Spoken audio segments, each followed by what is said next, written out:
Well, let's talk now to Virginia Messina, who's Senior Vice President of Advocacy and Communications at the World Travel and Tourism Council. Thanks very much indeed for talking to us today. So we've been hearing something of how vital this opening up is for the aviation industry. Also very welcome news, of course, for the tourism industry. Absolutely, and thank you for having me. And yes, today marks a huge milestone for the whole of the travel and tourism sector, because this transatlantic corridor is essential not only for the countries involved, but for the sector as a whole. So we know how many millions of jobs depend on our sector. Back in 2019, more than 330 million jobs depended on travel and tourism. And again, it's important to see governments focus internationally, and that's why we're very pleased to finally get to today. That marks a huge step forward. So in financial terms, how important is transatlantic travel as a whole?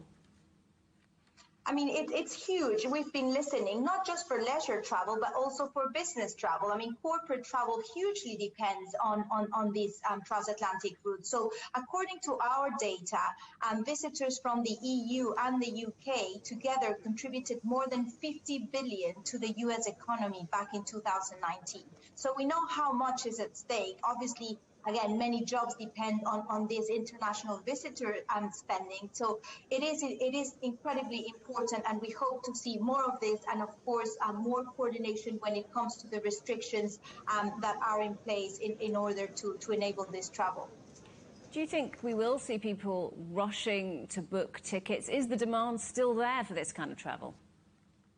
Yeah, I mean, throughout this pandemic, there's huge pent-up demand. So the moment restrictions begin to ease, we can see bookings go up immediately. I mean, it's encouraging to listen to all these stories about people landing in JFK or many other airports across the US, to see British Airways and Virgin Atlantic depart simultaneously this morning from London Heathrow. So it is definitely there. The demand is there. We know people were expecting this, and we're really waiting for this date.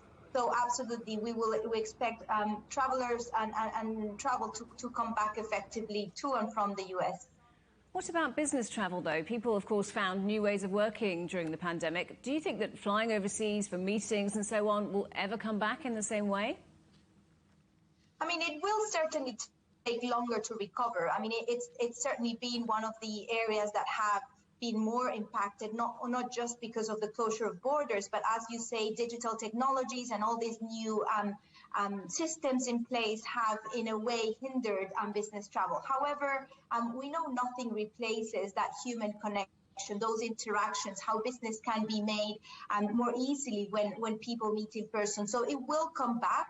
It will probably take slightly longer to return. But what we are seeing is different businesses adapt to the opportunity of what these technologies bring and all these hybrid events. So we are seeing how they're really making an opportunity rather than it not coming back completely. So something of a landmark today then, but given surging COVID rates, do you think that we could potentially see travel restricted again, possibly in parts of Europe?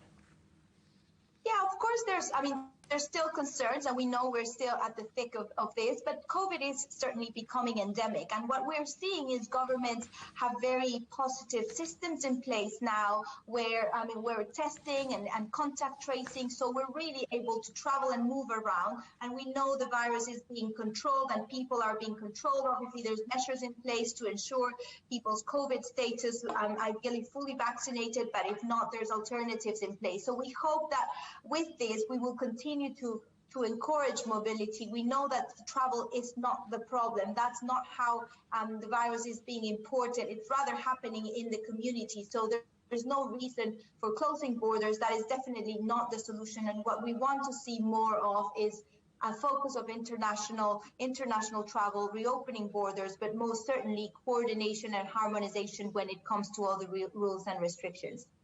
Virginia Messina from the World Travel and Tourism Council, great to talk.